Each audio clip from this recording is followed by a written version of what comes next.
Assalamualaikum warahmatullahi wabarakatuh. Terima kasih, Anda telah kembali di channel YouTube kami. Saluran informasi yang mengkisahkan kisah-kisah Islami, serta kisah para ulama dan kekasih Allah. Kali ini, kami akan membawakan kisah-kisah tentang arti dari kesabaran. Apakah yang dimaksud dengan sabar itu? Siapakah hamba-hamba Allah yang paling sabar di dunia ini? Dan benarkah, kesabaran itu pasti ada batasnya? Untuk mengetahui jawabannya, simak video kami kali ini hingga akhir.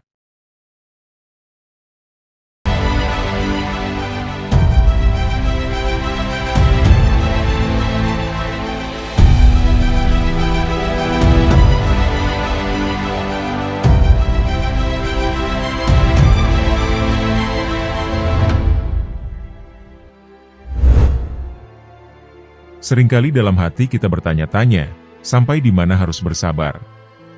Jika melihat dari sudut pandang manusia, tentu wajar jika dikatakan sabar itu ada batasnya. Karena manusia memang penuh dengan keterbatasan. Akan tetapi, bagaimana sabar dalam sudut pandang Allah? Kata sabar lebih dari 100 kali disebut di dalam kitab suci Al-Quran. Hal ini menunjukkan bahwa betapa pentingnya makna dari sabar. Karena sabar merupakan poros, sekaligus inti dan asas segala macam kemuliaan akhlak.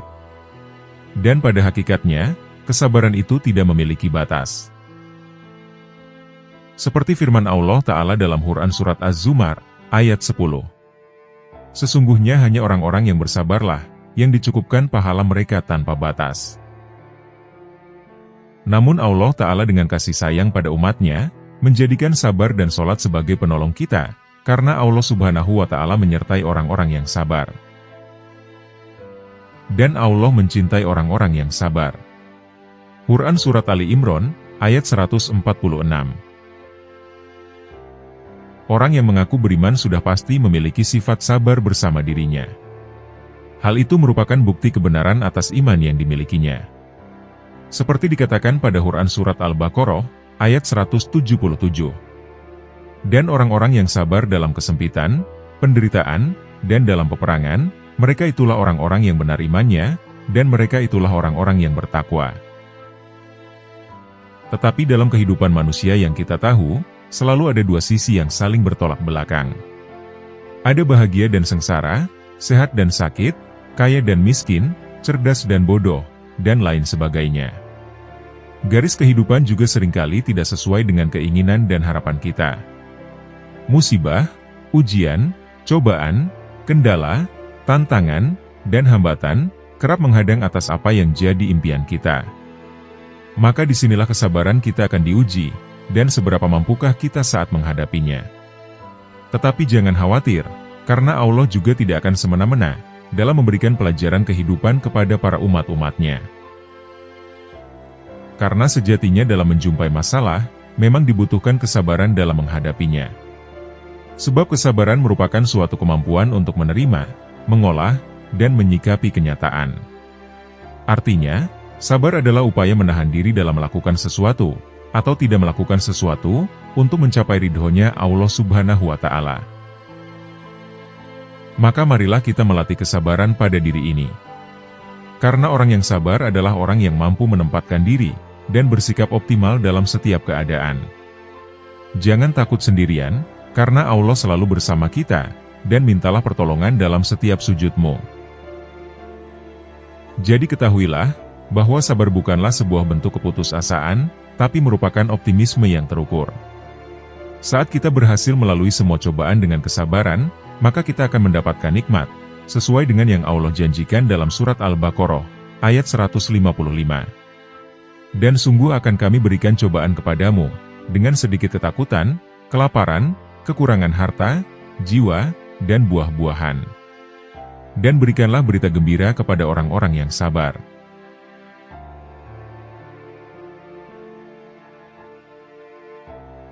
Wajah yang mengeluarkan cahaya terang. Agama Islam menjunjung tinggi perihal kesetaraan manusia. Tidak ada beda tingkatan derajat antara laki-laki dan perempuan, demikian pula tingkatan sosial di masyarakat.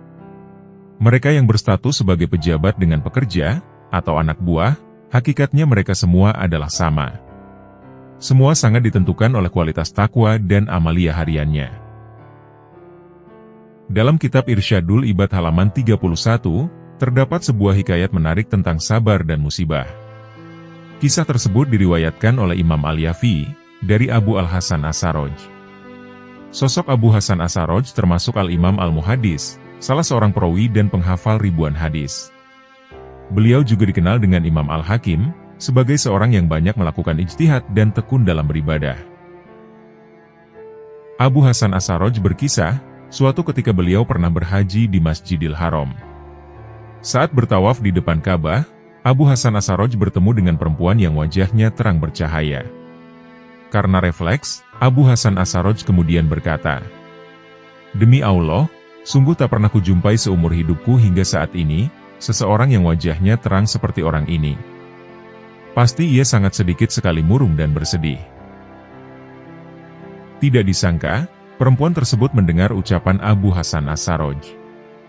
Lalu perempuan itu berkata menanggapi ucapan Abu Hasan As-Sarraj, "Bagaimana engkau bisa mengatakan itu, wahai Syekh? Demi Allah, sesungguhnya diriku terjerat dengan kesedihan, hatiku dipenuhi kepedihan dan keprihatinan. Tidak seorang pun yang memiliki kesedihan di dunia ini, yang sedihnya menyamai kesedihanku."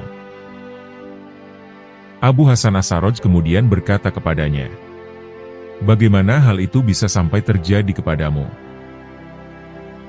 Perempuan itu kemudian berkisah tentang kehidupan yang telah dialaminya. "Aku memiliki seorang suami, yang saat itu sedang menyembelih kambing kurban di hari raya Idul Adha. Dua anak kecil kami saat itu tengah bermain, sementara aku masih menyusui anak yang bayi. Dan saat aku hendak mempersiapkan makanan, kedua anak yang bermain tadi menirukan sang ayah, yang tengah saat itu sedang menyembelih seekor kambing. Nahas, permainan tiruan itu menggunakan pisau yang tajam, sehingga sang adik mati terkapar, dengan leher yang berlumuran darah. Sang kakak pun kemudian berlari ketakutan, dan menuju ke arah pegunungan. Sang ayah lalu pergi mencari sang kakak di pegunungan, hingga diketahui bahwa sang kakak telah meninggal karena diterkam serigala. Sementara itu, suamiku juga ikut meninggal dunia karena kehausan saat mencari anaknya.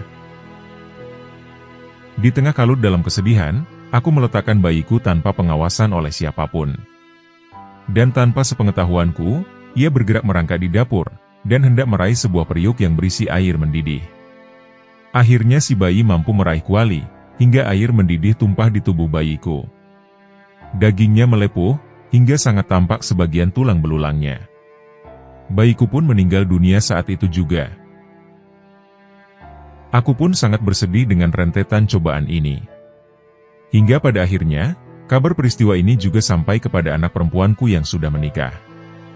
Setelah mendapati kabar penduduk Kalara tersebut, sang anak perempuanku itu tertelungkup ke tanah, di samping suaminya, dan ternyata hal itu menjadi ajal pula baginya. Masa itu telah membuatku menjadi seorang diri, menyendiri, dan merasa sendirian dari mereka, dari suamiku, dan dari keempat anakku. Abu Hasan As-Sarraj yang sedari tadi mendengarkan dengan hikmah, beliau kemudian menimpali, "Bagaimana kamu bisa bersabar atas rentetan berbagai musibah yang besar ini?" Perempuan itu kemudian menjawab, "Tidak ada yang bisa membedakan sikap sabar dan mengeluh, kecuali dia telah menemukan sisi dan jalan pembeda antara keduanya. Kesabaran dengan kebagusan yang ditampakkan, maka ia pantas mendapatkan pahala yang terpuji nantinya. Sementara keluh kesah semata, maka ia tidak akan mendapatkan pahala, dan tidak akan mendapatkan ganti rugi apapun." Kisah musibah perempuan dan dialognya dengan Abu Hasan As-Sarraj tersebut, mengingatkan atas pesan Rasulullah pada seorang utusan, yang membawa kabar mengenai kematian anak dari putri Rasulullah. Bersabarlah, dan berharaplah ada pahala atas peristiwa itu. Hadis riwayat Imam Bukhari dan Muslim. Hadis ini juga menjadi hadis pembuka dalam tema tentang kesabaran, di dalam kitab Irsyadul Ibad, karya Syekh Zainuddin Al-Malibari. Kesabaran perlu dikuatkan dalam hati, sembari berharap adanya pahala, atas penyebab kesedihan yang menerpa. Hendaknya kita juga mengukuhkan ketabahan, dan terus menampakkan kebaikan-kebaikan secara nyata dalam diri, wajah, dan perbuatan.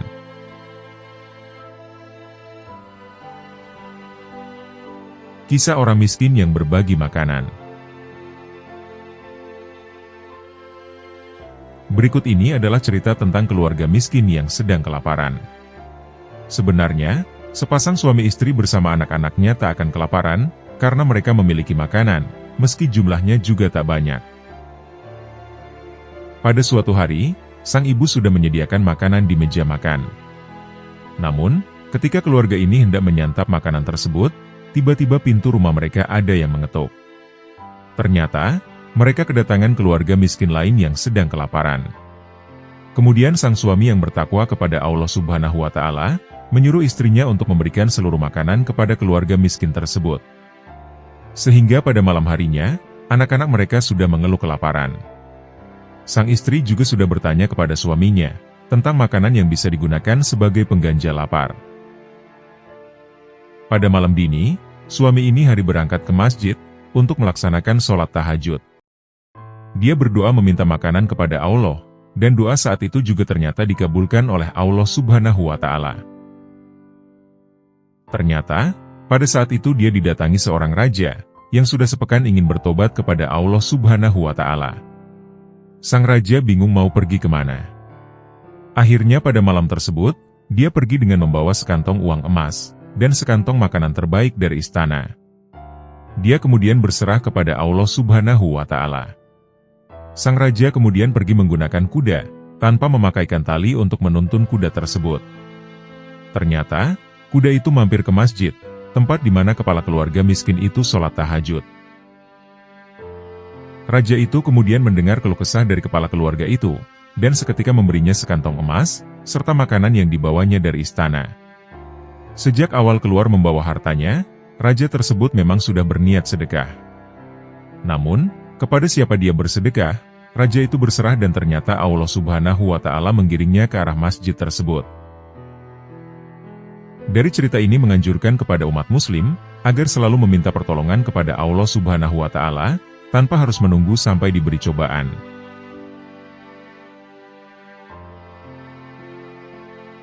Kesabaran Habab bin Aras saat mengalami penyiksaan. Namanya tidak banyak yang mengenalinya. Namanya sangat asing, namun harum dalam catatan sejarah. Ia bukanlah seorang yang berasal dari kaum bangsawan. Ia hanyalah seorang yang tak berpunya, namun ia memiliki jiwa ksatria. Namanya adalah Habab bin Aras radhiyallahu anhu. Sebelum merdeka, ia hanyalah seorang budak, yang hidup di bawah naungan seorang perempuan Quraisy bernama Ummi Amnar. Di periode awal Islam, Habab banyak mengajarkan bacaan Al-Quran kepada sebagian kaum muslimin, yang saat itu masih menyembunyikan keislamannya. Ia lalu membacakan, dan mengajarkan Al-Quran kepada mereka. Atas kemahirannya mengajarkan Al-Quran, ada sebuah hadis yang mengabadikannya. Abdullah bin Mas'ud meriwayatkan mengenai Habab, bahwa Rasulullah SAW pernah bersabda, "Barang siapa ingin membaca Al-Quran, tepat sebagaimana diturunkan, hendaklah ia meniru bacaan Ibnu Ummi Abdin, Habab bin Aras." Kita pun pernah mendengar kisah marahnya Umar bin Khattab kepada adiknya, Fatimah binti Khattab. Saat itu, Umar langsung mendatangi rumah adiknya, setelah ia mendengar keislaman Fatimah beserta suaminya. Ketika Umar tiba, Fatimah binti Khattab beserta Said bin Zaid sedang membaca Al-Quran, yang saat itu diajarkan oleh seorang guru, dan Habab adalah guru yang dimaksud tersebut. Begitu luar biasa dan mulianya aktivitas Habab bin Aras, yang tak kenal lelah mengajarkan Al-Quran kala itu. Tak hanya di situ, Habab juga termasuk seorang muslim sejati, yang begitu kuat menggenggam keislamannya. Dia tak pernah gentar dengan ancaman kaum kafir Quraisy. Intimidasi dan siksaan ia tahan, semata-mata demi mempertahankan iman kepada Allah. Sebagai seorang pandai besi, Habab juga sering menjual senjata serta pedang buatannya ke pasar-pasar dan penduduk di kota Makkah. Karena aktivitasnya adalah pandai besi, maka di rumahnya pun banyak terdapat besi yang siap untuk ditempa. Rupanya, besi-besi inilah yang digunakan kafir Quraisy untuk menyiksa Habab. Besi-besi tersebut diubah oleh Quraisy menjadi belenggu dan rantai besi, yang selanjutnya dicelupkan ke dalam api yang membara, lalu mereka lilitkan ke tubuh, kedua tangan, dan kedua kaki Habab. Walaupun siksaan sangat berat, namun Habab sangat tabah dalam menanggung semua derita itu. Sya'abi pernah berkata, Habab menunjukkan ketabahannya, hingga tak sedikit pun hatinya terpengaruh oleh tindakan biadab orang-orang kafir. Mereka menindihkan, membara ke punggungnya, hingga terbakarlah dagingnya. Begitu sabar dan tabahnya Habab dalam menghadapi cobaan. Dia pun bukanlah tipe orang yang gampang menyerah dan mengeluh ketika disiksa, meskipun didera dengan siksaan yang luar biasa. Sosoknya sangat pantang menyerah dalam menegakkan kalimat tauhid. Karena sikapnya yang demikian, membuat Quraisy semakin kesal, dan ingin memberikan siksaan yang lebih keras lagi kepada Habab. Maka, kaum Quraisy pun datang menemui Ummi Anmar, mantan majikan Habab ketika dia menjadi budak dahulu.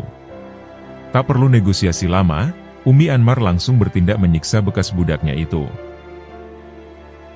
Dengan penuh kesombongan, Ummi Anmar mengambil besi panas yang menyala, lalu meletakkannya ke atas kepala Habab. Tentu kita tahu betapa rasa sakitnya, ketika besi menyala tersebut menyambar ubun-ubun Habab.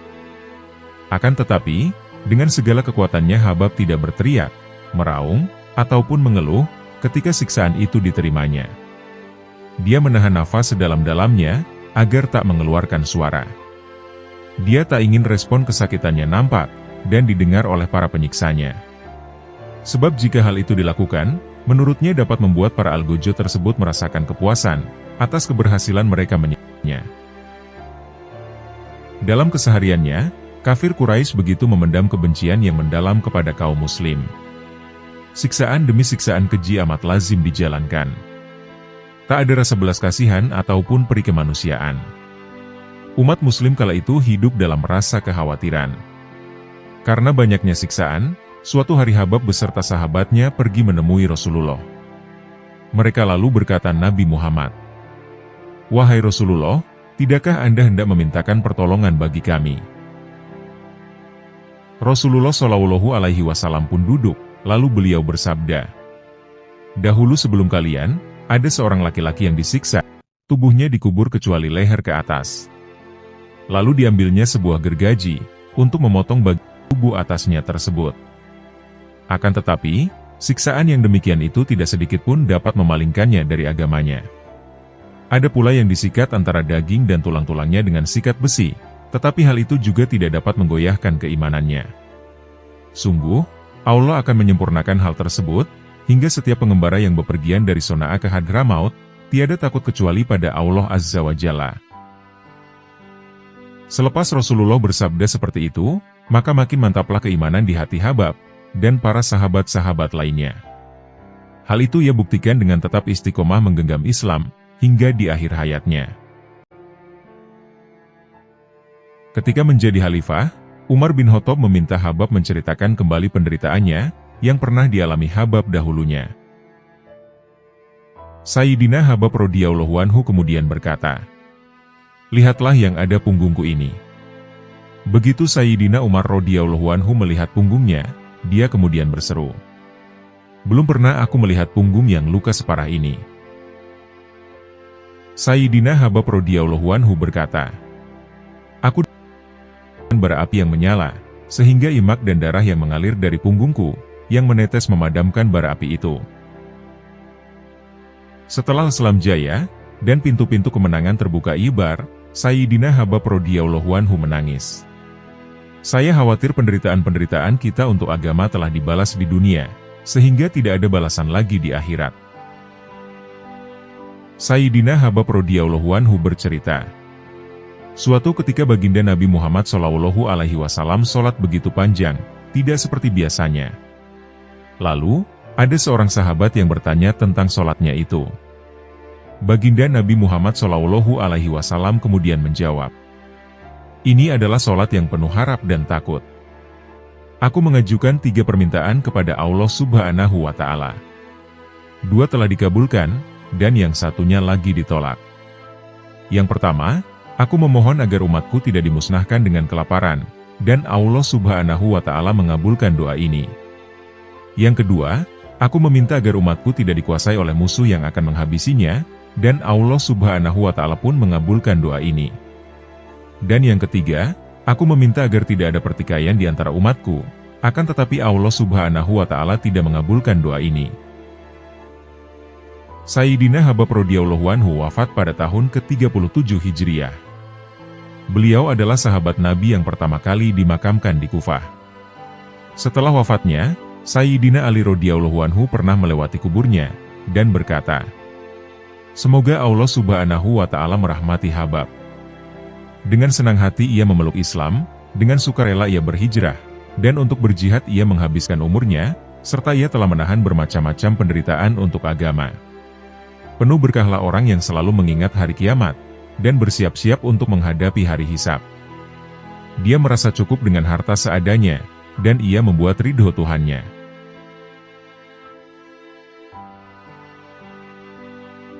Buah kesabaran Imam Hasan Al-Basri. Sabar berarti kemampuan untuk menahan diri. Sifat sabar juga bermakna kesediaan untuk tetap berlapang dada, walaupun dalam keadaan yang sangat sempit. Dengan memilih tabah, seseorang dapat mengendalikan hawa nafsunya, agar ia tidak terjerumus dalam gejolak amarah yang destruktif. Seorang ulama besar dari abad pertama Hijriah, Syekh Hasan Al-Basri, dalam sebuah riwayat beliau pernah memberikan contoh tentang kesabaran. Ulama yang berdakwah di kota Basrah itu memiliki seorang tetangga. Yang diketahui dia beragama Nasrani. Hubungan sosial mereka terjalin dengan baik, meskipun masing-masing berbeda iman. Akan tetapi, ada perkara yang sebenarnya mengganggu ketentraman hidup Imam Hasan Al-Basri. Kebetulan, rumah tetangganya itu terdiri atas 2 lantai. Pada tingkat atas rumahnya, terdapat ruangan yang difungsikan sebagai toilet. Sayangnya, sistem saluran kamar mandi itu tidak begitu bagus. Bahkan, dari hari ke hari, bulan ke bulan, muncul rebesan air dari dinding toilet itu. Karena bangunan mereka saling menempel, kebocoran pada tembok tersebut terus mengalir, hingga merembes ke sisi bagian dalam rumah Syekh Hasan Al-Basri. Air yang menetes dari toilet si tetangga bukan sembarang air. Sebab, pipa yang bocor itu juga mengalirkan air kencing, yang berasal dari jamban. Alhasil, rumah Imam Hasan Al-Basri seringkali berbau karena ditetesi air najis itu. Bukannya marah-marah, Imam Hasan Al-Basri hanya menyiapkan sebuah wadah untuk menampung tetesan air dari langit-langit ruang tengahnya itu. Dan pada setiap malam, ulama yang masyhur di seantero era itu keluar rumah, hanya untuk membuang air kencing yang sudah memenuhi wadah tersebut. Beliau bukannya tidak mengetahui sumber masalah, akan tetapi yang dipilihnya adalah bersabar. Imam Hasan Al-Basri tidak sedikit pun terbesit prasangka, bahwa tetangganya memang sengaja menyulitkan dirinya, dengan adanya kebocoran air dari toilet itu. Begitulah keadaannya, hingga hal itu berlangsung 20 tahun lamanya. Seperti diceritakan Imam Abu Hayyan At-Tauhidi, dalam kitab Al-Imta wa Al-Mu'anasah, pada suatu hari Syekh Hasan Al-Basri mengalami sakit yang cukup parah. Pakar hadis yang telah berguru pada banyak sahabat Rasulullah itu, bahkan tidak sanggup lagi memimpin sholat di Masjid Raya Basrah. Halakoh-halakoh ilmu yang biasa dipimpinnya pun terpaksa libur sejenak. Atas kondisi yang demikian, maka para murid dan orang-orang ramai menjenguknya. Tamu-tamu berdatangan, baik dari kalangan penguasa maupun rakyat biasa. Semuanya berdoa, semoga Sang Maha Guru dapat kembali sehat seperti sedia kala. Dan di antara yang ikut menjenguk adalah si tetangga, yang rumahnya berdampingan dengan Syekh Hasan. Dengan takzim, lelaki yang beragama Nasrani itu membesuknya. Saat hendak pamit, betapa terkejutnya ia saat mendapati bau tidak sedap, yang berasal dari arah ruang tengah. Setelah dicarinya sumber bau itu, ternyata di pojok ruangan tersebut ada sebuah wadah, yang ternyata menampung tetesan air dari langit-langit. Lebih kaget lagi sang tetangga Nasrani itu, sebab ia sangat yakin betul, bahwa sumber kebocoran itu berasal toiletnya sendiri, yang terletak di lantai 2. Dengan ketakutan, pria itu mengambil wadah tersebut, lalu membuang isinya jauh-jauh dari rumah. Kemudian, ia segera menemui lagi Syekh Hasan Al-Basri, untuk meminta maaf atas kelalaiannya tersebut. "Wahai Syekh Hasan, sudah berapa lama engkau menanggung kesusahan, yang disebabkan karena kebodohanku ini? Tanyanya kepada Imam Hasan al-Basri. Hal ini sudah berlangsung sudah 20 tahun lamanya. Jawab Imam Hasan al-Basri. Seketika itu juga, sang tetangga memotong ikat pinggangnya. Wahai Syekh Hasan, saksikanlah diriku ini. Sungguh aku bersaksi, bahwa tidak ada yang berhak disembah selain Allah, dan bahwa Nabi Muhammad SAW adalah utusannya. Demikianlah buah dari kesabaran Syekh Hasan al-Basri dalam hidup bertetangga. Maslahat yang diterimanya tidak hanya ketenangan batin. Bahkan, atas izin Allah Subhanahu wa Ta'ala, ia pun mendapatkan saudara seiman yang baru. Dengan kata lain, sifatnya yang tulus menjadi jalan hidayah bagi tetangganya itu.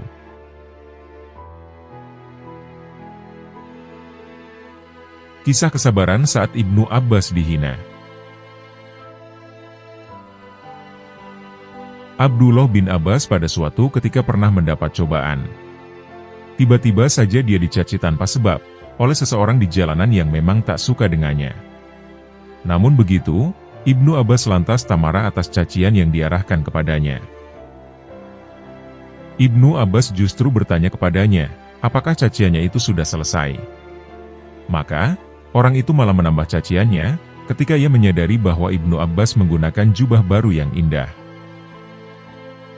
Bukannya marah atau membalas umpatan, Ibnu Abbas justru membuka jubahnya.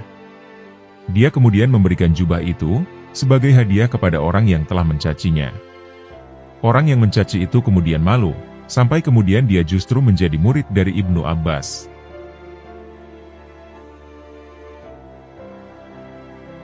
Kisah kesabaran saat Ali bin Husain dihina.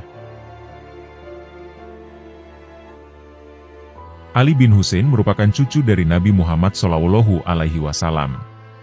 Suatu ketika saat sedang di jalan, beliau dicaci orang tak dikenal. Statusnya sebagai keturunan Nabi turut dihina, hingga membuat orang-orang di sekitarnya sudah marah. Namun, Ali bin Husain tak membalas orang tersebut dengan amarah. Ali bin Husain justru berkata kepadanya, "Seandainya kamu tahu tentang aku, mungkin engkau akan lebih bercerita tentang keburukanku." Ali bin Husain kemudian bertanya kepada orang-orang di sekitarnya, apakah di antara mereka ada yang membawa uang. Orang yang menghina Ali tersebut kemudian diberi 1000 dirham, dan kemudian ditunjukkanlah alamat rumahnya. Orang yang menghina Ali kemudian malu atas perbuatannya sendiri.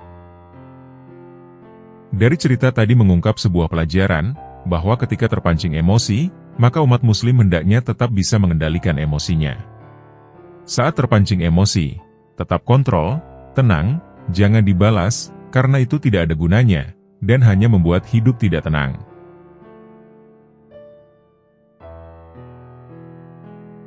Kisah kesabaran sahabat Abu Kilabah. Nabi Muhammad SAW memiliki banyak sahabat, yang diantaranya terkenal akan kesabarannya. Sahabat Nabi yang dikenal paling sabar adalah Abu Kilabah. Abu Kilabah termasuk sahabat Nabi yang banyak meriwayatkan hadis. Dalam Sunan At-Tirmidzi disebutkan, Abu Kilabah memiliki nama asli Abdullah bin Zaid al-Jarmi. Salah satu hadis yang diriwayatkan Abu Kilabah adalah hadis tentang Dajjal. Dari Abu Kilabah dan seorang sahabat Nabi, bahwa Rasulullah SAW pernah bersabda, "Dajjal akan mengatakan, aku adalah Tuhan kalian. Maka barang siapa yang mengatakan kamu bukan Tuhanku, melainkan Allah Tuhanku, kepadanyalah kami bertawakal dan kembali, serta berlindung dari kejahatan Dajjal. Ia, Dajjal, tidak akan mempunyai kekuatan terhadapnya." Hadis riwayat Ahmad. Abu Kilabah adalah sahabat Nabi terakhir yang juga sahabat Ibnu Abbas. Ia pernah dimintai oleh Khalifah untuk menjadi seorang hakim, namun beliau malah menolaknya. Terdapat kisah yang mengharukan dari sosok Abu Kilabah. Diriwayatkan oleh Ibnu Hibban dalam kitab As-Siqat. Kisah yang diriwayatkan oleh Abdullah bin Muhammad ini menceritakan, di mana pada suatu hari Abdullah bin Muhammad pernah berada pada wilayah perbatasan, tepatnya di daerah Aris, negeri Mesir. Ia melihat ada sebuah perkemahan kecil, yang dimana menunjukkan bahwa pemiliknya merupakan orang yang sangat miskin. Lalu ia datang menghampiri kemah yang berada di padang pasir itu, untuk melihat apa yang ada di dalamnya. Ketika sesampainya di kemah kumuh itu, ia melihat bahwa ada seorang laki-laki yang tidak biasa. Di mana kondisinya menunjukkan bahwa tangan dan kakinya tidak normal, telinganya sulit untuk mendengar, matanya buta, serta lisannya tidak mampu untuk berbicara dengan lancar. Tetapi dari lisannya orang itu berdoa kepada Allah, untuk senantiasa diberikan ilham, agar ia tetap dapat mensyukuri nikmatnya. Ya Allah, berilah aku ilham untuk tetap bisa mensyukuri nikmat-Mu, yang telah Engkau anugerahkan kepadaku. Dan Engkau sangat muliakan aku dari ciptaan-Mu yang lain. Ucap lelaki yang miskin tersebut. Kemudian Abdullah bin Muhammad menghampiri orang tersebut, lalu bertanya kepadanya, "Wahai saudaraku, nikmat Allah mana yang engkau syukuri?" Tanya Abdullah bin Muhammad. Kemudian laki-laki tersebut menjawabnya, "Wahai saudaraku, diamlah engkau. Demi Allah, seandainya Allah datangkan lautan, niscaya laut tersebut akan menenggelamkanku. Seandainya Allah datangkan gunung api, niscaya hal itu akan membakarku. Seandainya Allah jatuhkan langit kepadaku, niscaya hal itu pasti akan meremukanku. Aku tidak akan mengatakan apapun, kecuali rasa syukur yang telah kuterima ini." Kemudian lelaki itu ditanya kembali oleh Abdullah bin Muhammad, "Kalau boleh tahu, bersyukur atas hal apa engkau ini?" Maka lelaki tadi pun menjawab, "Tidakkah engkau melihat bahwa Dia telah menganugerahkan aku lisan yang senantiasa berzikir dan bersyukur? Di samping itu, aku juga memiliki seorang anak, yang pada waktu sholat ia selalu menuntunku untuk ke masjid, dan ia pulalah yang menyuapiku. Namun sejak 3 hari ini dia tidak pulang kemari.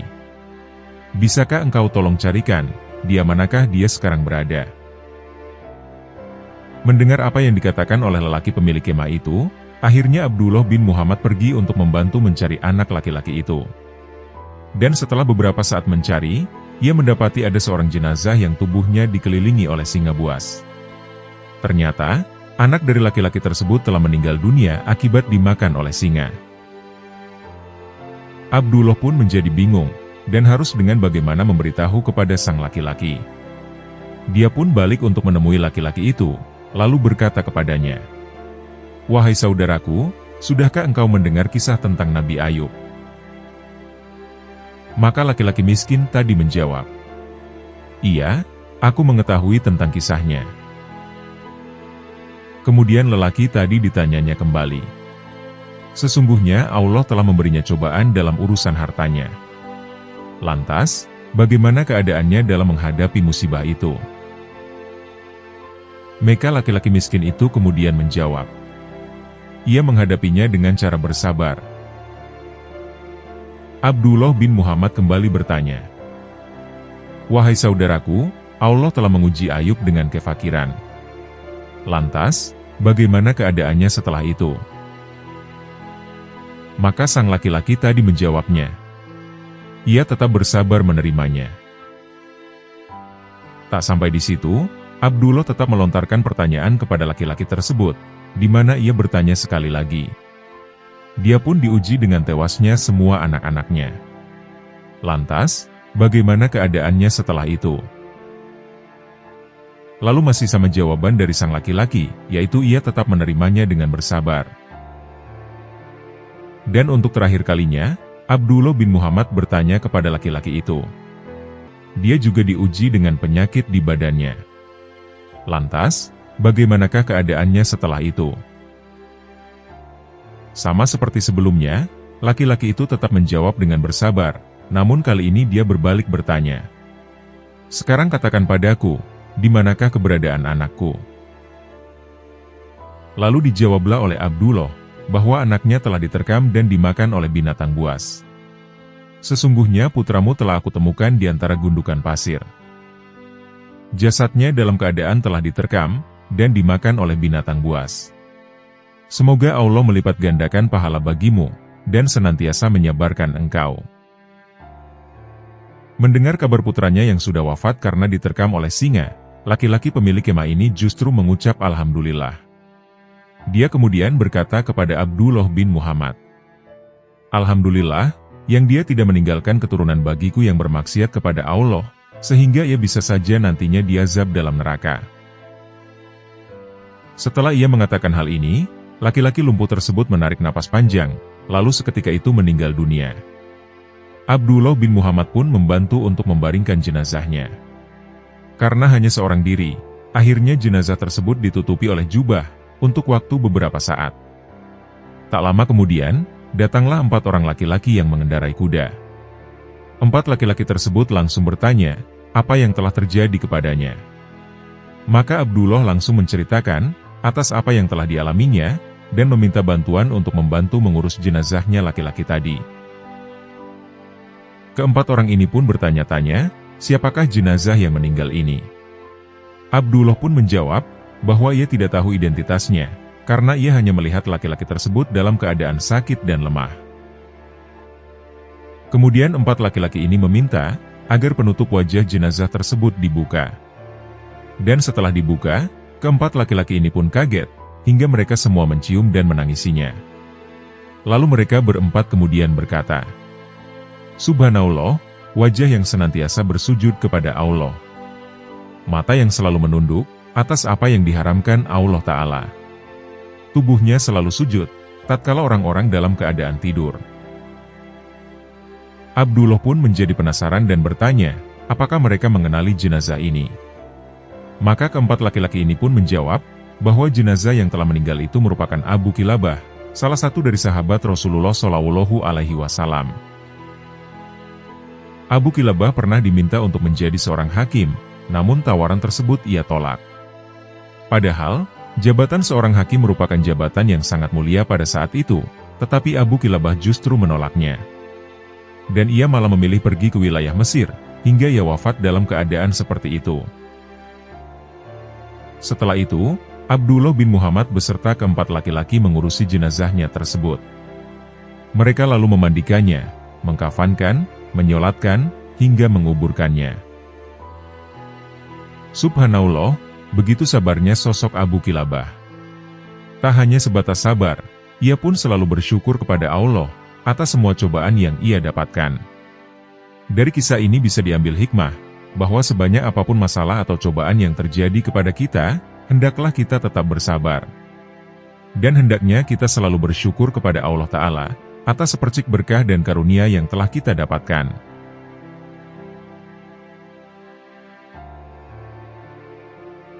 Kisah kesabaran Syekh Ahmad Ar-Rifai.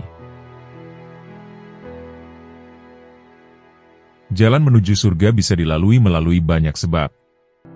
Tentu saja, kita tidak mengetahui amal ibadah yang mana yang mampu mengantarkan kita menuju surganya Allah Subhanahu wa Ta'ala. Boleh jadi, sesuatu yang terlihat sepele dan remeh, hal itu malah menyebabkan jalan menuju surga. Atau boleh jadi karena ikhlas dan kesabaran, menerima perlakuan tak menyenangkan, bahkan menyakitkan dari seorang istri atau orang lain. Dalam posisi puncak kesedihan dan kepedihan, namun hatinya mampu mengontrol emosi, untuk tidak membalas dengan hal yang sama. Hal inilah yang dilakoni salah seorang ulama sufi kenamaan, yakni Syekh Ahmad Ar-Rifai. Beliau begitu tabah dan sabarnya menghadapi istri galak dan perlakuan kasar darinya, namun tak sedikit pun ia membalasnya. Rupanya, kondisi mengenaskan Syekh Ahmad Ar-Rifai mengundang turunnya rahmat Allah Subhanahu wa Ta'ala, yakni pada akhirnya ia dimasukkannya beliau ke dalam surganya. Nama Syekh Ahmad Ar-Rifai mungkin tidak asing lagi. Beliau merupakan tokoh sufi terkemuka, dan seorang wali kutub, yang juga memiliki banyak santri dari kalangan para wali Allah. Namun siapa sangka, jika di balik nama besarnya ada sosok istri galak, yang terus mengomelinya, dan memukulinya. Dikisahkan, sekali waktu santri kesayangan Syekh Ar-Rifai bermimpi, melihat gurunya yang berada di dalam surga. Di hari berikutnya ia melihat mimpi serupa, dan terus berulang kali. Akan tetapi ia merahasiakannya, tidak ada satu orang pun yang ia beritahu, termasuk gurunya itu. Diketahui oleh para santrinya, setiap hari Syekh Rifai menerima perlakuan kasar dari istrinya. Entah dalam bentuk kekerasan verbal atau non-verbal. Suatu hari santri yang pernah bermimpi melihat Syekh di surga itu bertamu ke rumah dan melihat gurunya dipukul oleh istrinya menggunakan kayu pengorek tungku sampai noda hitamnya membekas di baju. Kendati demikian, Syekh Rifai hanya diam. Melihat insiden ini, santri tadi menjadi resah dan melaporkan ke santri-santri yang lain. Begini kawan-kawan sekalian, guru kita mendapat perlakuan kasar dari istrinya, sementara selama kita tidak berbuat apa-apa. Kemudian terbesit dalam pikiran mereka, agar guru menceraikan istrinya. Tapi masalahnya sang guru orang fakir, dan beliau tidak akan mampu untuk memberi ganti mahar, yang ditaksir senilai 500 dinar. Mereka pun bersepakat untuk iuran bersama-sama. Setelah uang terkumpul, mereka menghampiri sang guru, untuk menyerahkan uang tersebut. Melihat uang sebanyak itu, Syekh Ar-Rifai bertanya kepada mereka, untuk apa uang sebanyak itu? Maka para santri kemudian menjawab, bahwa uang itu sebagai ganti mahar untuk istri beliau, yang sudah berlaku kasar terhadap gurunya itu. Mendengar jawaban sang murid, Syekh Ar-Rifai hanya tersenyum, dan berkata kepada mereka, "Andaikan bukan karena kesabaran menghadapi omelan dan pukulan istri, engkau tidak akan bermimpi melihatku di surga."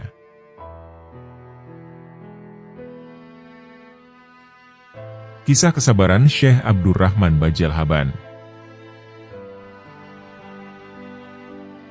Pada zaman dahulu, terdapat orang soleh di sebuah desa Bajalhaban. Sebuah desa yang masih berada di wilayah Hadramaut, Yaman. Sosok tersebut dikenal dengan nama Syekh Abdurrahman Bajalhaban. Beliau adalah seorang wali yang memiliki derajat yang tinggi di sisi Allah. Namun, beliau tidak mengetahui dirinya memiliki keistimewaan seperti itu. Beliau dikaruniai oleh Allah Subhanahu wa Ta'ala seorang istri yang cerewet. Setiap hari kerjaannya hanya marah-marah dan ngomel-ngomel. Sedangkan, Syekh Abdurrahman Bajalhaban adalah orang yang selalu sabar. Beliau selalu menghadapi istrinya dengan penuh kesabaran. Beliau tidak pernah membalas keburukan dengan keburukan. Beliau tidak pernah membalas omelan dengan omelan. Seandainya beliau menghadapi sifat keras istrinya dengan kekerasan pula, maka rumah tangga itu akan menjadi neraka. Suatu saat, beliau mempunyai keinginan berholwat, atau menyepi untuk beribadah, dan mendekatkan diri kepada Allah Subhanahu wa Ta'ala. Beliau hendak pergi ke sebuah tempat bersama orang-orang yang juga sedang beribadah. Beliau merasa lebih baik beribadah, daripada terus-terusan bersama istri yang kerjaannya selalu ngomel terus. Beliau pun kemudian pamit kepada istrinya. Dan seperti biasa, jawabannya adalah omelan, dan omelan. Setelahnya, beliau naik ke gunung terdekat dari kotanya. Dan di situ beliau menemukan dua orang yang sedang beribadah. Singkat cerita, beliau dapat bergabung bersama mereka. Akan tetapi dengan syarat, ia harus mau piket mencari makan untuk mereka. Sebagaimana adat mereka untuk mencari makan secara bergantian setiap harinya. Pada suatu saat, tibalah waktu makan untuk mereka semua. Kemudian, salah satu dari mereka berdoa pada Allah, sambil bertawasul kepada seorang wali Allah. Ajaibnya, saat itu juga Allah memberikan langsung 3 roti untuk mereka semua. Hari demi hari berlalu, dan tibalah giliran piket Syekh Abdurrahman untuk mencari makan. Pada saat itu beliau bingung harus mencari makanan di mana. Beliau sangat bingung saat itu, karena posisi mereka juga sangat jauh dari pemukiman. Lantas, doa seperti apa, dan tawasul kepada siapa, supaya bisa mendapatkan makanan seperti kedua temannya itu? Lebih baik aku meminta kepada Allah Subhanahu wa Ta'ala saja. Tetapi, dengan siapakah aku harus bertawasul? Kalau begitu, lebih baik aku bertawasul dengan wali yang ditawasuli oleh teman-temanku itu. Meskipun, aku tidak tahu siapakah sosok yang mereka tawasuli. Gumam Syekh Abdurrahman Bajalhaban dalam hati. Maka beliau pun duduk di tempat sepi, dan mengangkat tangannya, seraya berdoa. Ya Allah, berkat kemuliaan wali yang ditawasuli oleh teman-temanku itu, maka turunkanlah untukku dan teman-temanku makanan yang lezat. Seketika itu juga, turunlah makanan-makanan yang lezat, dan dengan jumlahnya lebih banyak daripada kedua temannya. Beliau pun sangat kaget, serta merasa kagum saat itu. Betapa tingginya kedudukan sosok wali yang ditawasuli oleh teman-temannya. Sehingga, dengan sekali tawasul saja doa tersebut langsung terkabul. Teman-teman beliau juga merasa kaget, ketika beliau datang dengan membawa makanan yang demikian lezat, dan sangat banyak. Mereka kemudian bertanya kepada Syekh Abdurrahman, "Bagaimanakah kamu bisa mendapatkannya?" Beliau pun menceritakan semua kejadian yang beliau alami, kemudian beliau bertanya, "Sebenarnya, siapakah orang yang kalian tawasuli itu?" "Demi Allah, kalau bukan karena bertawasul dengan beliau, belum tentu doaku akan terkabul dengan cepat seperti ini." Mereka semua pun bercerita menjelaskannya. "Ketahuilah, di desa Bajalhaban, dekat pegunungan ini, ada orang yang soleh dan sangat sabar. Beliau memiliki istri yang sangat cerewet kepadanya. Namun biarpun begitu, beliau sangat sabar terhadap istrinya, dan tidak pernah membalas keburukan istrinya dengan keburukan serupa. Karena kesabarannya inilah, Allah mengangkat derajat beliau setinggi-tingginya. Beliau dikenal dengan sebutan Syekh Abdurrahman Bajalhaban. Dan kami selalu bertawasul kepada Allah dengan kemuliaan beliau, ketika hendak meminta makanan dari Allah." Ucap kedua temannya itu. Mendengar cerita tersebut, Syekh Abdurrahman Bajalhaban sangat kaget. Dalam hatinya beliau bertanya-tanya, setinggi inikah nilai kesabaran dirinya di sisi Allah? Lama setelahnya, beliau pun hendak pamit pulang ke desanya, tanpa mengemukakan alasan yang jelas. Beliau baru menyadari, bahwa hidup bersabar bersama istri cerewetnya, ternyata memiliki nilai yang lebih besar. Kesabaran itu ternyata bernilai lebih besar, daripada berholwat, atau menyepi untuk beribadah kepada Allah Ta'ala. Akhirnya, teman-temannya mempersilahkan beliau untuk pulang, tanpa mengetahui apa alasan beliau. Dan mereka juga tidak tahu, tentang siapakah beliau sebenarnya. Karena Syekh Abdurrahman juga tidak pernah memperkenalkan, siapa nama beliau sebenarnya. Ini adalah cerita nyata, yang menggambarkan betapa besar kesabaran dalam berumah tangga. Sehingga, Allah Subhanahu wa Ta'ala membalas kesabaran itu, dengan derajat yang sangat tinggi di sisinya.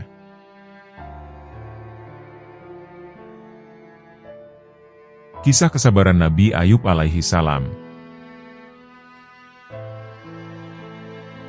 Nabi Ayub merupakan salah satu utusan Allah Subhanahu wa Ta'ala, yang memiliki kesabaran tinggi. Berikut ini adalah kisah Nabi Ayub alaihi salam, yang sabar menghadapi 3 ujian dalam hidupnya. Menurut buku Kisah Para Nabi, sejarah lengkap kehidupan para nabi sejak Adam hingga Isa, karya Ibnu Katsir, Nabi Ayub adalah seorang dari bangsa Romawi, dari keturunan Nabi Ishak, anak Nabi Ibrahim alaihi salam. Mulanya, Allah memberikan banyak keberkahan dalam hidup Nabi Ayub. Beliau merupakan seseorang yang sangat kaya raya. Nabi Ayub dikisahkan memiliki harta berupa lahan perkebunan yang luas, lumbung gandum dan perkebunan yang banyak, hingga ribuan ternak di daerah Hauran. Tak hanya itu, Nabi Ayub juga memiliki istri yang mencintainya, dan keturunan yang banyak. Namun, semua yang dimiliki Nabi Ayub diambil darinya, seiring satu persatu ujian yang datang dalam hidupnya. Seperti dikisahkan, Nabi Ayub merupakan seseorang yang kaya raya, karena memiliki perkebunan dan peternakan yang besar. Namun, seluruh kekayaannya itu musnah dalam seketika. Ribuan hewan ternaknya mati mendadak, sementara lumbung gandumnya habis terbakar, dan lumbung perkebunannya juga mengering. Akhirnya, Nabi Ayub jatuh miskin, dan hidup sengsara karena serba kekurangan. Bahkan, istrinya sampai harus bekerja kepada orang lain, agar ia dapat membeli makanan dan merawat Nabi Ayub. Tak hanya kehilangan harta kekayaan, Nabi Ayub juga mendapat ujian berupa kehilangan keluarga. Dalam kisah Nabi Ayub yang sabar, ia pun harus ikhlas kehilangan keluarganya. Tiba-tiba, satu persatu keturunan dan keluarganya lenyap. Bahkan, tempat tinggal mereka pun ikut hancur.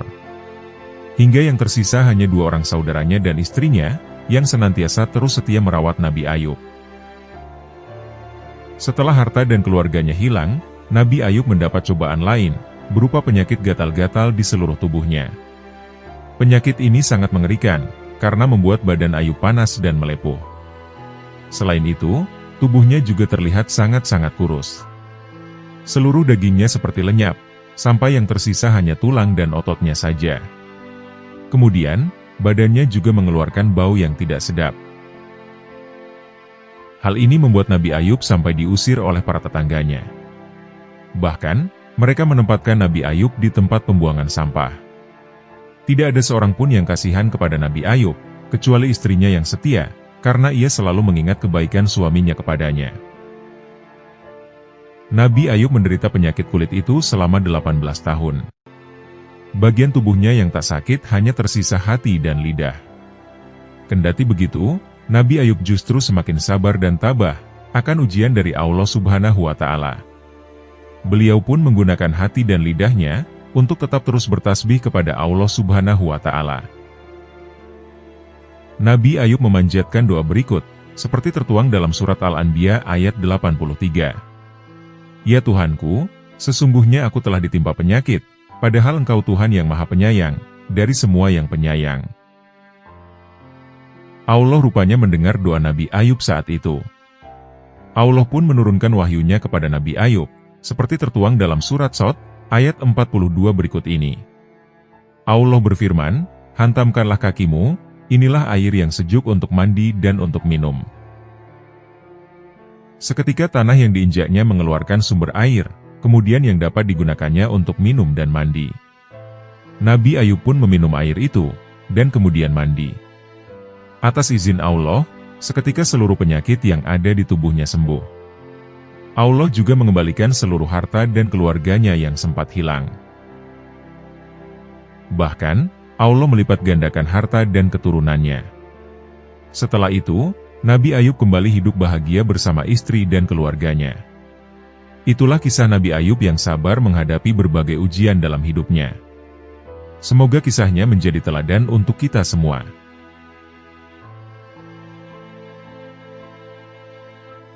Kisah kesabaran Nabi Zulkifli alaihi salam. Nabi Zulkifli merupakan putra Nabi Ayub alaihi salam.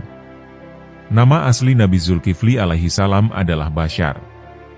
Beliau tinggal di negeri Syam, yang dipimpin oleh seorang raja yang sudah tua, dan dia tidak memiliki keturunan. Awal mula dia dipanggil Zulkifli, yakni ketika sang raja sedang mencari penggantinya. Dia berjanji akan menyerahkan kekuasaan kepada siapa saja yang mau bertanggung jawab menjalankan amanah umat dan orang-orang yang bertakwa kepada Allah Subhanahu wa Ta'ala. Di hadapan seluruh rakyatnya, raja itu berkata, "Siapakah di antara kalian semua yang sanggup berpuasa pada siang hari dan beribadah pada malam harinya, juga tidak akan marah-marah?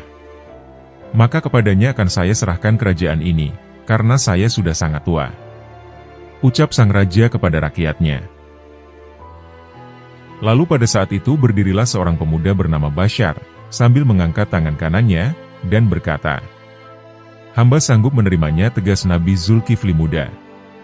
Berulang-ulang sang raja kemudian bertanya kepada rakyatnya, namun tidak ada yang menjawab, selain sang pemuda itu tadi. Maka, terpilihlah Bashar menggantikan sang raja, dan namanya pun berubah menjadi Zulkifli, yang berarti orang yang sanggup memegang janji. Dan ingatlah kisah Ismail, Idris, dan Zulkifli. Semua mereka termasuk orang-orang yang sabar. Kami telah memasukkan mereka ke dalam rahmat kami. Sesungguhnya mereka termasuk orang-orang yang soleh. Quran Surat Al-Anbiya, ayat 85 hingga 86. Nabi Zulkifli memimpin negeri Syam dengan baik. Beliau sangat mementingkan urusan rakyatnya, daripada urusan dirinya dan keluarganya. Dia memegang teguh janjinya untuk berpuasa di siang hari, dan beribadah di malam hari, tidak pernah marah-marah, serta selalu sabar dalam keadaan apapun. Sifat sabar yang dimiliki oleh Nabi Zulkifli alaihi salam, sudah seyogianya dijadikan teladan oleh seluruh umat Islam, baik saat beribadah maupun saat berkomunikasi dengan orang lain. Berikut ini adalah kisah Nabi Zulkifli alaihi salam tentang kesabaran yang luar biasa. Sejak diangkat menjadi raja pengganti, Nabi Zulkifli alaihi salam tetap hidup dalam kesederhanaan. Hal tersebut sesuai dengan janjinya, dan ia pun melaksanakan puasa di siang hari, dan beribadah di malam hari secara istiqomah. Suatu hari, Nabi Zulkifli alaihi salam merasakan kelelahan yang teramat sangat. Setelah mengurusi rakyatnya, ia tidak langsung beristirahat. Bisa dibilang, waktu tidurnya digunakan untuk beribadah kepada Allah.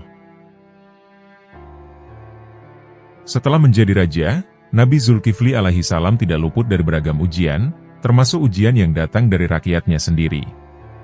Ada beberapa kaum yang datang ke kerajaan, dan berencana menghancurkan kepemimpinan Nabi Zulkifli alaihi salam. Pada waktu itu, Nabi Zulkifli memerintahkan rakyatnya untuk turut berperang melawan kaum pasukan pemberontak. Namun rakyat yang telah ia sejahterakan justru menolak, dengan alasan mereka takut mati. Pada saat itulah, iblis mengirimkan golongan syaitannya untuk menggoda. Syaitan datang ke istana dalam wujud manusia laki-laki rakyat jelata, yang meminta keadilan hukum kepada sang raja. Meski para pengawal kerajaan mengatakan bahwa raja sedang beristirahat, tapi syaitan tidak peduli, dan terus memaksa ingin bertemu dengan raja. Mengetahui hal ini, Nabi Zulkifli alaihi salam meminta tamunya, agar terlebih dahulu datang ke ruang pengadilan istana. Setelah beristirahat sejenak, Nabi Zulkifli alaihi salam berangkat menuju ruang pengadilan, walaupun sesampainya di sana ternyata tamunya tidak ada di sana. Dan saat ditunggu ia juga tidak kunjung datang.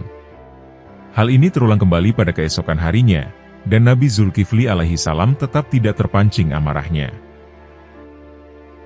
Untuk yang ketiga kalinya, syaitan berinisiatif langsung masuk rumah Nabi Zulkifli alaihi salam, dan mengetuk pintu kamar, tempat diaman Nabi Zulkifli alaihi salam beristirahat. Tetapi Nabi Zulkifli alaihi salam malah menemaninya, sampai akhirnya setan menyerah, dan mengaku ia dikirim oleh iblis untuk menggoda, dan memancing emosi Nabi Zulkifli alaihi salam. Maka gagal sudah rencana setan untuk membuat Nabi Zulkifli alaihi salam marah, dan ingkar akan janjinya. Singkat cerita, para rakyat yang membangkang akhirnya mau turut serta berperang, dengan syarat telah ada jaminan, bahwa mereka tidak akan mati di medan pertempuran. Akhirnya, Nabi Zulkifli alaihi salam berdoa kepada Allah Subhanahu wa Ta'ala, memohon agar kaumnya diselamatkan pada saat peperangan berlangsung. Doa tersebut kemudian dikabulkan oleh Allah Subhanahu wa Ta'ala. Sehingga, seluruh pasukan Nabi Zulkifli yang terdiri dari rakyat jelata, berhasil memenangkan pertempuran, dan kembali dengan kondisi selamat tanpa ada yang gugur. Hingga akhir dari kepemimpinan Nabi Zulkifli alaihi salam, rakyat merasakan hidup tentram dan sejahtera. Peninggalan Nabi Zulkifli masih bisa dilihat di seluruh kota kecil bernama Kilf, yang terletak di selatan kota Baghdad. Di antara kota Hilah dan Nahzab di tepi sungai Efrat, terdapat sebuah makam. Yang mana, makam tersebut diyakini oleh penduduk sekitar sebagai makam Nabi Zulkifli alaihi salam.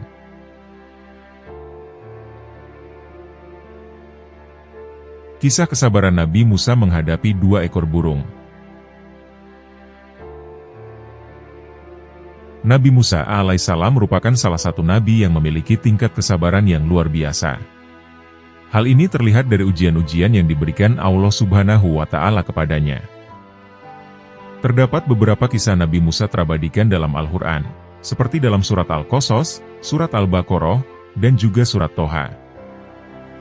Dalam sebuah buku berjudul Kisah Orang-Orang Sabar, oleh Nasiruddin, terdapat sebuah kisah tentang Nabi Musa dan burung. Satu ketika, Nabi Musa dan Yusha bin Nun tengah bepergian. Tak disangka, tiba-tiba seekor burung putih kemudian hinggap di bahu Nabi Musa alaihissalam. Setelah itu, atas kekuasaan Allah Subhanahu wa Ta'ala, burung tersebut dapat berbicara kepada Nabi Musa. Ternyata, burung tersebut meminta Nabi Musa untuk membantu dan melindunginya. Burung itu lantas berkata kepada Nabi Musa, "Wahai Nabi Musa, jagalah aku pada hari ini dari ancaman maut. Sebab, aku akan dimangsa oleh burung elang." Mendengar perkataan burung putih tersebut, Nabi Musa alaihissalam kemudian membantu, dan mengizinkan burung itu masuk ke dalam bajunya untuk berlindung. Setelah itu, datanglah seekor burung elang. Burung elang tersebut langsung menghadap Nabi Musa, dan dia lalu berkata, "Wahai Nabi Musa, jangan engkau halangi diriku untuk memangsa buruanku itu." Nabi Musa kemudian menjawab perkataan burung elang tersebut. "Bagaimana kalau kusembelihkan saja domba untukmu?" Burung elang tersebut kemudian menjawab, "Daging domba bukanlah daging makananku." Kemudian Nabi Musa menimpalinya lagi. "Lantas, bagaimana kalau daging pahaku ini?" Mendengar hal itu, burung elang tersebut kemudian menjawab, "Aku hanya bersedia, jika aku diizinkan memakan 2 biji mata Anda." Tak merasa takut sedikit pun, Nabi Musa kemudian merebahkan diri di tanah dalam keadaan terlentang. Burung elang tersebut langsung hinggap di atas dada Nabi Musa. Dan ia pun bersiap untuk mematuk mata Nabi Musa, dengan paruhnya yang terlihat tajam. Kemudian, Yusha bin Nun bertanya kepada Nabi Musa, mengapa sampai rela mengorbankan matanya untuk memberi perlindungan seekor burung. "Wahai Nabi Musa, apakah kedua bola matamu itu begitu sepele untuk membela burung itu?" Tak lama setelah itu, burung putih yang sebelumnya bersembunyi dalam baju Nabi Musa keluar terbang, dan burung elang pun memburunya. Namun setelah itu, kedua burung tersebut kembali menghadap Nabi Musa alaihissalam. Burung putih kemudian mengatakan kepada Nabi Musa, bahwa dia sebenarnya adalah malaikat Jibril. "Sebenarnya, aku ini adalah malaikat Jibril," kata seekor burung putih tersebut. Sementara, burung elang itu juga berkata, bahwa ia adalah malaikat Mikail. "Dan aku adalah malaikat Mikail," ucap burung elang tersebut. Keduanya kemudian berkata, bahwa yang mereka lakukan adalah untuk menguji tingkat kesabaran Nabi Musa. "Allah memerintahkan kepada kami berdua untuk turun ke bumi dan menguji, atas sejauh mana kesabaranmu dalam mengabdi ketentuan Allah Subhanahu wa Ta'ala," kata kedua malaikat yang menyamar menjadi burung tersebut.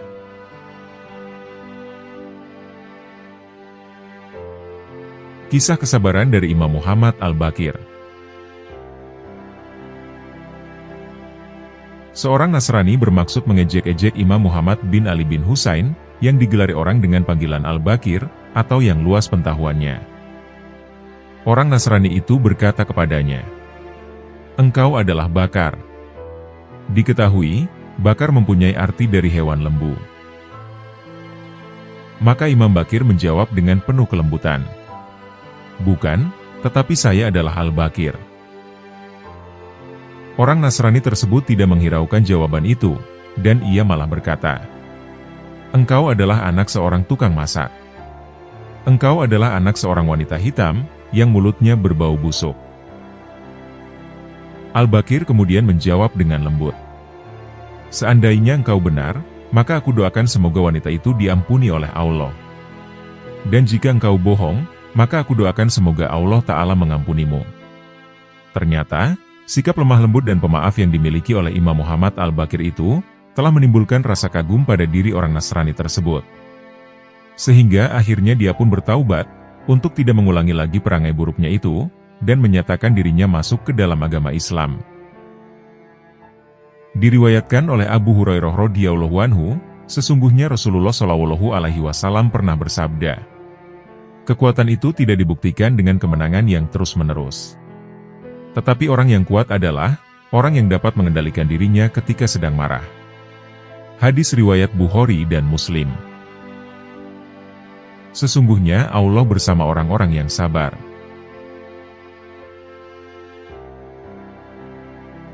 Kisah kesabaran Abu Hanifah terhadap tetangganya. Telah banyak kita dengar tentang keagungan Imam Abu Hanifah. Kebaikan serta kelembutan hatinya, menggambarkan beliau adalah seorang yang alim lagi berakhlak mulia. Meskipun demikian, ternyata masih ada saja yang mengganggunya. Bahkan, gangguan juga datang dari orang terdekatnya, yakni tetangganya sendiri. Lantas, bagaimana Imam Abu Hanifah menanggapi hal tersebut?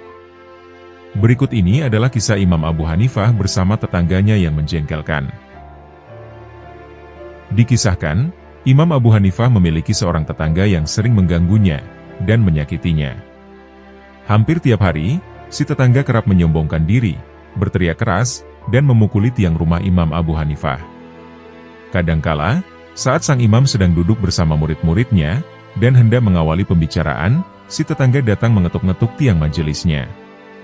Kemudian tetangga itu mendendangkan beberapa bait syair. Dalam syairnya, si tetangga mengaku telah dibiarkan, dan ditelantarkan oleh orang-orang. Mereka telah menyia-nyiakan aku, padahal pemuda mana yang mereka abaikan. Demikian petikan syair dari tetangga Abu Hanifah. Kebanyakan orang mungkin akan merasa terganggu dengan ulah orang seperti tetangga Imam Abu Hanifah. Itu pula lah yang terjadi pada murid-muridnya Imam Abu Hanifah. Namun, tidak demikian halnya dengan sang imam sendiri. Mereka juga telah mengadu kepada Imam Abu Hanifah. "Wahai imam, sampaikanlah pada tetanggamu, agar ia berhenti mengganggu kami." Akan tetapi, beliau malah menjawab dengan tenang. "Dia itu tetanggaku. Aku sama sekali tidak terganggu olehnya." Pada suatu malam, Imam Abu Hanifah mengajar murid-muridnya. Namun, saat itu mereka tak lagi mendengar suara gaduh dari tetangga, yang biasanya mengganggu mereka. Tak lama kemudian, sang imam bertanya kepada murid-muridnya, "Di manakah kawanku yang biasanya selalu melantunkan syair?" Murid-muridnya tak langsung menjawab pertanyaan Imam Abu Hanifah. Mereka malah saling menoleh satu sama lain, sambil menertawakan si tetangga. Merasa agak janggal, Imam Abu Hanifah kemudian bertanya, "Mengapa kalian tertawa?" Mereka kemudian menjawab pertanyaan gurunya itu. "Allah telah membebaskanmu dari keburukan tetanggamu itu." Sang imam kemudian bertanya lagi, "Memangnya apa yang telah menimpa tetanggaku itu?" Muridnya kemudian menjawab lagi, "Dia sudah ditangkap oleh pihak keamanan, dan dia sekarang sudah dijebloskan ke dalam penjara." Mendengar kabar itu, maka Imam Abu Hanifah berkata, "Aku wajib pergi ke sana sekarang." Pada saat itu pula, sang imam bangkit dari duduknya. Ketika ditanya oleh murid-muridnya, beliau kemudian menjawab bahwa beliau wajib memberikan pertolongan kepada tetangganya itu. Dan saat itu pula, sang imam berangkat, padahal waktu sudah cukup malam. Sesampainya di Sitana, Abu Hanifah lalu mengetuk pintu khalifah yang ada di Baghdad. "Siapa yang di pintu?" tanya salah seseorang dari dalam rumah. "Aku adalah An-Nu'man Abu Hanifah," jawab Imam Abu Hanifah. Terdengar lagi suara jawaban dari dalam pintu. "Benarkah engkau Abu Hanifah?" Sebab Abu Hanifah tidak datang kepada khalifah, kecuali bila ia diminta atau diundang. Akhirnya pintu pun dibuka, dan ternyata benar, di depan pintu sudah berdiri Imam Abu Hanifah. "Selamat datang Tuan Abu Hanifah," kata penjaga rumah khalifah. "Sekarang aku ingin bertemu khalifah," ucap sang imam. Khalifah sudah masuk ke kamar istrinya, dan aku tidak tahu apakah beliau sudah tidur atau belum, jawab si penjaga. "Coba lihat dan tanyakan padanya," desak Imam Abu Hanifah. Kemudian, si penjaga mengetuk pintu khalifah, sehingga khalifah pun terkejut, dan bertanya, "Siapa yang berada di sana?" Maka dijawab oleh si penjaga, bahwa ada Imam Abu Hanifah. Akan tetapi sang raja masih tidak percaya, sebab Abu Hanifah biasanya tidak datang kepadanya kecuali di siang hari. Mengapa beliau sekarang datang di malam hari? Selain itu, beliau biasanya juga tidak biasa datang, kecuali diminta oleh kami, ucap sang khalifah kepada si penjaga. Akhirnya, sang khalifah mengenakan pakaian seperlunya, lalu ia keluar menemui Abu Hanifah. "Ada apa hal penting apakah wahai imam?" tanya sang khalifah. Abu Hanifah lantas menceritakan maksud kedatangannya. "Aku punya seorang tetangga, namun ia sekarang sedang ditangkap oleh aparat keamanan. Walaupun dia seorang yang kurang baik, namun aku bertanggung jawab kepadanya. Seandainya bisa ditebus, maka aku akan menebusnya. Maka dari itu, tolong bebaskanlah dia." Maka sang khalifah pun berkata kepada sang imam, "Apakah hanya untuk tujuan itu, engkau sampai-sampai datang ke sini malam ini?" Maka dijawablah oleh Abu Hanifah, "Benar, dia adalah tetanggaku, wahai Amirul Mukminin." Tanpa ada hambatan, akhirnya khalifah pun menyanggupinya. "Esok hari engkau datang lagi, dan insya Allah, kami akan memberikan keputusan sesuai dengan permintaanmu." Namun pada malam itu Abu Hanifah tetap menolaknya, dan meminta agar tetangganya itu dibebaskan malam ini juga.